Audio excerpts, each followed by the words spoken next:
आज के एपिसोड में हम बात करेंगे मुखर्जी फेलोशिप के बारे में। 50,000 मंथली स्टाइपेंड भी ऑफर करता है। इसको कैसे क्रैक कर सकते हैं ये बताने के लिए आज हमारे साथ जुड़ी है ध्वनि पंडित। जो फेलोज होते हैं वो एक्चुअली में काम क्या करते हैं मिनिस्टर्स और एमपीज के साथ? सबसे पहले तो the parliamentary work more like a consultant to your leader.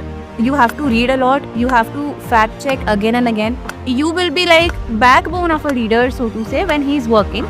जो फेलोज होते हैं उनका करियर कहाँ लीड करता है, पॉलिसी की तरफ या कंसल्टिंग या think tanks? Where do they actually go?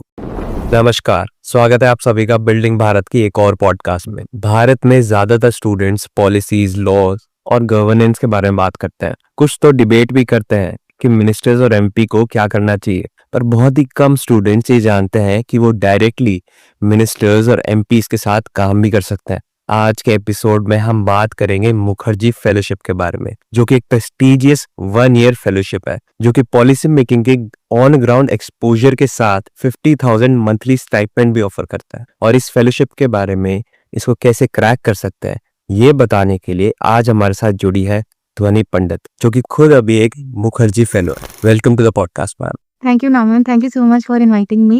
Ma'am, सबसे पहले तो मैं आपसे ये जानना चाहता हूँ, for those who don't know about Mukherjee fellowship, आप उनको ये बता देंगे कि ये है क्या? ये एक ईयर लॉन्ग फेलोशिप है. मीन्स ये जितना कुछ भी एक्सपीरियंस आपके पास होता है, आप किसी भी बैकग्राउंड से आते हैं, तो ये एक फेलोशिप में आपको पहले ट्रेनिंग दी जाती है 3 महीने की. देन इस बार से ऐसा भी शुरू हुआ है कि आपको फील्ड वर्क पे भी भेजा जाएगा फॉर 2 वीक्स. तो आपको पहले जो आप ट्रेनिंग में सीखते हैं लेक्चर्स के थ्रू, वो आप फील्ड वर्क पे उसको प्रैक्टिकली अप्लाई करेंगे और फिर आपको किसी मिनिस्टर या फिर किसी मेंबर ऑफ पार्लियामेंट के साथ आपको डेप्यूट किया जाएगा, जहाँ पे आप उनको बैक एंड पे पूरा सपोर्ट देंगे, whatever work they do, whichever is very necessary for the parliament to function. इसमें बेसिकली आप आते हैं as a young fellow and आपको पूरा ट्रेनिंग के बाद आप जब यहाँ से निकलते हैं after year, you are a trained professional or so to say more like a consultant. This fellowship is like a gateway to the field of public policy. और जैसे इस साल की जो फेलोशिप अनाउंस हुई है, टेस्ट असेसमेंट के rounds में 5 शॉर्ट एसेज का भी क्वेश्चंस इंक्लूड किया गया है, तो आप उसके बारे में थोड़ा बता सकते? वो शॉर्ट एसेज नहीं है, there will be 5 questions. So first of all there will be a round और अ रजिस्ट्रेशन. आप जाके मतलब आप जाएंगे तो वहाँ पे आपको पहले रजिस्टर करना होगा with your CV. And then there will be one round where there will be 5 questionnaires. उस questionnaire में there will be 150 word limit and आपको within 1 hour उनका आंसर देना होगा. And then there will be a virtual interview and then there will be one face-to-face interview. So to elaborate more on the round where questionnaires are supposed to be answered, one question short will be on your SOP. पहले क्या होता था, पहले when even I got selected there was one round जिसमें आपका CV और SOP का screening होता था, स्टेटमेंट ऑफ पर्पस. अब वो नहीं है, अब आपका रजिस्ट्रेशन होगा with your CV and then questionnaire round में आपको SOP का क्वेश्चन का आंसर करना होगा within 150 words. So you have to be really crisp with what you know and what you are. You have to explain yourself. And then the remaining 4 questions will be there. उनको भी आपको 150 words में ही answer करना है and all within 1 hour time. So the questions will be around national policy in politics, your state policy in politics, and कितना आप aware हैं of the Indian affairs, not world affairs. वो ही आपको उसमें assess किया जाएगा and only that is there where you have to answer. And अगर आप उसके बाद उसको clear करते हैं then you go on to giving the next rounds. तो कोई relevant resources that you feel that students should prepare for these questions? None, so to say, just the newspaper and just stay updated with what is happening in India and what is happening in your state. वो आप newspaper से पढ़े या आप channels पे news देखें, हाँ, but please don't rely on social media और इंस्टाग्राम एंड फेसबुक का post. So just stay updated. You don't have to study news like a UPSC aspirant also. बस आप अपडेटेड रहिए, देश में क्या चल रहा है, क्या इश्यूज चल रहे हैं मेजर, बस उतना काफी है. आपने अपने बैच की बात करी, सो आप अपने बैच में देखते हो कि जो भी स्टूडेंट्स हैं they are from a big college और Tier 1 college, and or is it a mix of Tier 2 and Tier 3 people as well, and does the CGP also play the role in shortlisting? Not at all. First, answering the question of Tier 1 or 2 colleges, I don't think apart from 2-3 people in my batch, anyone is here from IIMs or IITs. No one is here from IIM or an IIT. tier 1 college में भी a lot of us are just from Delhi universities or some of us are from NLUs. College does not matter here. And speaking about CGPA, it does not matter here. Definitely not. No one is judging here. So वो एक बहुत अच्छी बात है. और जैसे portal पे mention किया है कि जो पहला इंटरव्यू राउंड होगा वो वर्चुअल इंटरव्यू होगा, सो उसके लिए आप प्रिपरेशन को कैसे अप्रोच करते हैं? Everything goes hand in hand. When you are submitting your CV, the same should be reflected in your SOP and your answers. There should not be two different people. ठीक है, अगर आपने CV में जैसा mention किया है, अगर आप SOP में बहुत बड़ा चढ़ा के कुछ लिख देते हैं या आपके आंसर्स रिफ्लेक्ट नहीं करते हैं आपका बैकग्राउंड, आपका नॉलेज, तो वो अगर आप सिलेक्ट होते भी हैं फॉर इंटरव्यू राउंड, वो बहुत ही गलत इंप्रेशन देगा. So everything should be in a linear path. And when it comes to the virtual interview, as I said, just stay updated with the news and know yourself very well. Know you better, what you have done in your college, what you have done in your, say if you're working anywhere, any internships you have worked on, कुछ भी आपने जो किया है, आपको अपने आप को बहुत जरूरी जानना है. And also your opinions. If you don't have any opinion, that is also perfectly all right, but just be clear what and where you stand and what you stand for. So virtual interview में ज़्यादा आपको वहाँ पे कुछ ऐसा, there is no one sitting there to thrash you. We're also looking for the cream of the country to come to the fellowship. So is just कि वो आपको असेस करेंगे, आपसे बहुत ही नॉर्मल एंड बेसिक क्वेश्चंस पूछे जाएंगे. अब मेरे बैच में काफी बैचमेट्स से कुछ policy and politics related questions भी नहीं पूछे गए थे. उनके सिर्फ बैकग्राउंड से ही क्वेश्चंस पूछे गए और कन्वर्सेशन होती गई and then they were called for the next round. So there is nothing fixed कि आपको पॉलिसी पढ़ के जाना है, आपको पॉलिटिक्स के बारे में पूछेंगे, ऐसा कुछ नहीं होने वाला है. बहुत चिल्ड माइंड से जाइए, बस अपने आप को जान के जाइए जो आपने पढ़ाई करी है और जो देश में नॉर्मली चल रहा है, जो हम नॉर्मली अपने घरों में भी बात करते हैं या even in our friends group. So ऐसा कुछ नहीं होने वाला है. There is no syllabus so to say और there is no resource so to से.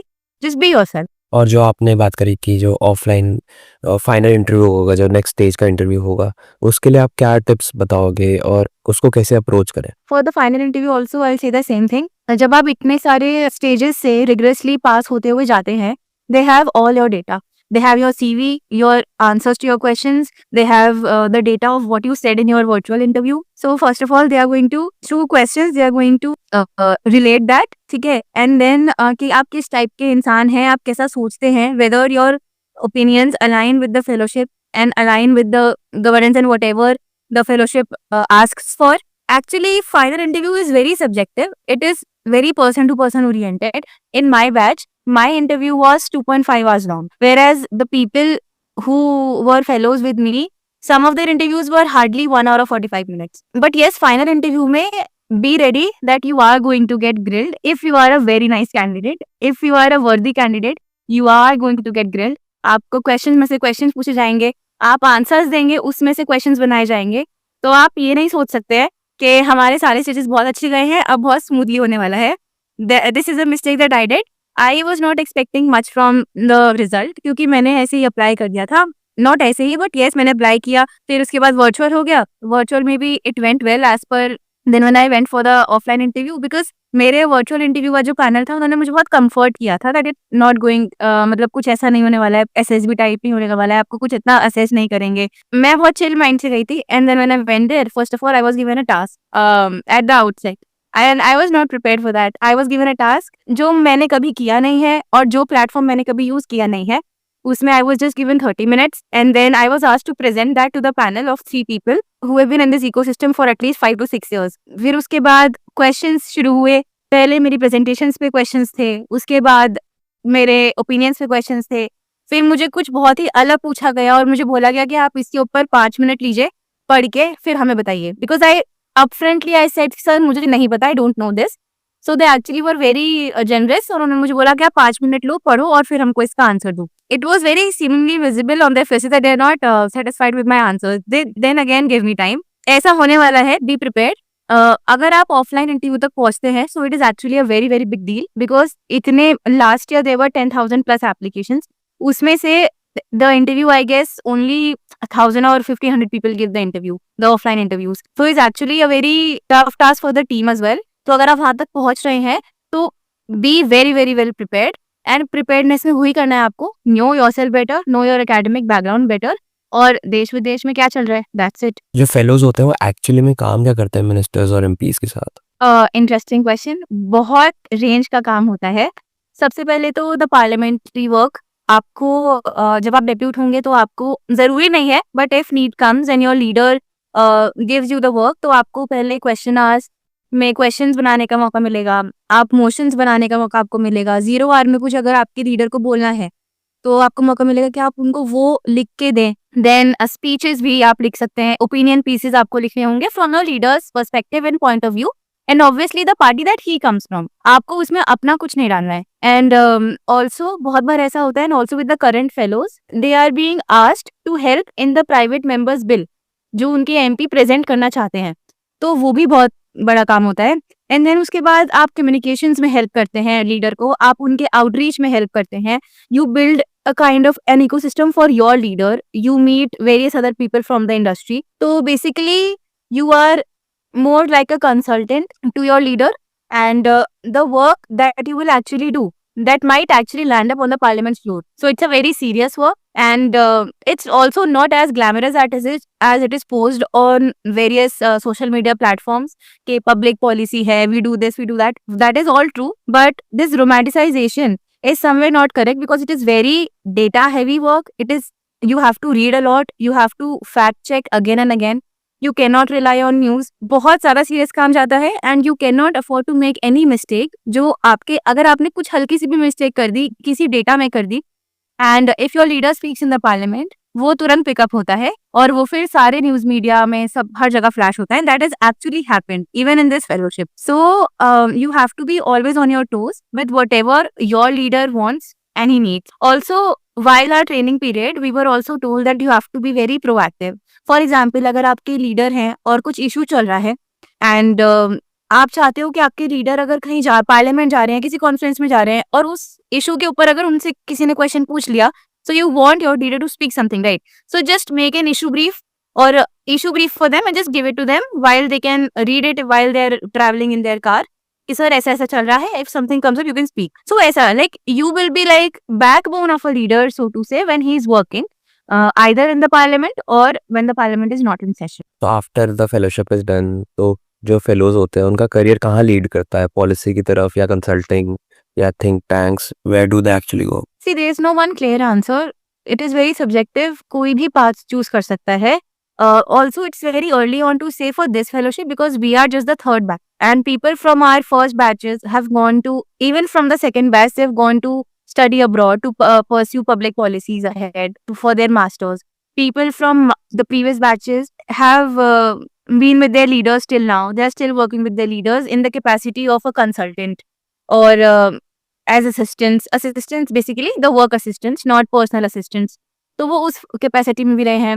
A lot of fellows have also gone to other think tanks and organizations. तो the road is just yours यहाँ से निकलने के बाद. It's up to you how you make your connections, your networks, and how you capitalize on your skills.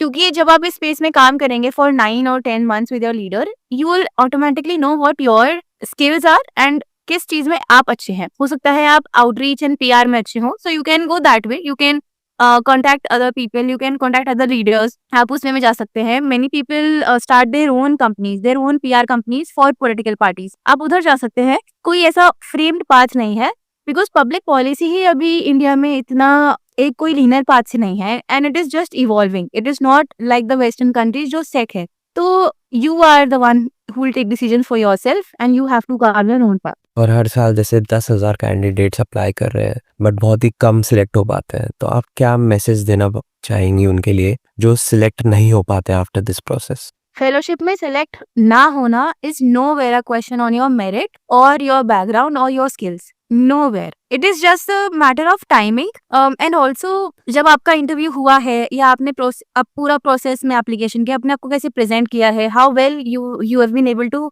Encash your own capabilities. Just basically पूरा का पूरा communication है because the person who is checking your application does not know you. He only knows you through your CV and the answer that you have written. तो आप जितना उसमें अच्छा कर सकते हैं आप उसमें अच्छा करिए. बाकी फेलोशिप में नहीं हुआ तो this comes every year. If you are under the age bracket, if you are 25 or under that, you can apply it again and again. There are a lot of other fellowships also जो इसी lines पे है. It's not like this is the end of the world. ऐसा कुछ भी नहीं है. And if you have the aim of working in this policy space, you will anyways, there are many MP internships also. They're paid, unpaid. There you can go and make your connections, make your network in such a way कि जो भी internships आती हैं, कुछ भी opportunity आती है, they will let you know. And करते करते if your goal is set, if your intent is clear, आप space में घुस ही जाएंगे. And also one thing I'd like to say that this is not a government job, so to say, or a private job. This is just a 1-year fellowship. So even for the people who are selected, there is no certainty that हमको job मिल गई है and the career is set. And it's not like that. It is just, the fellowship just acts like a catalyst only for the people who want to be in this space. There are a lot of people जो fellowship करते हैं and बहुत अच्छा perform करते हैं fellowship में, top में रहते हैं, but they have still chosen to go back to their own careers. They've gone back to being financial advisors, being lawyers. They're not working in the space anymore. So it's nothing कि ऐसा नहीं हुआ तो क्या होगा. Just work on yourself and apply again if you want. Thank you so much ma'am अपना समय निकाल कर हमारे साथ जुड़ने के लिए. Thank you so much. And thank you to the platform of Building Bharat for inviting me. I hope किसी एक का भी help होगा. So that would be very beneficial for us. And we want the candidates to apply from every corner of the country, from every background, and make the ecosystem of fellowship more enriching. और मैं आशा करता हूँ हमारे listeners के लिए कि इस episode ने आपको फेलोशिप की जर्नी के बारे में और अच्छे से समझाया होगा. बिल्डिंग भारत को फॉलो और सब्सक्राइब करना ना भूलें ताकि आप ऐसी और भी इंफॉर्मेटिव वीडियोस के लिए अपडेटेड रहें.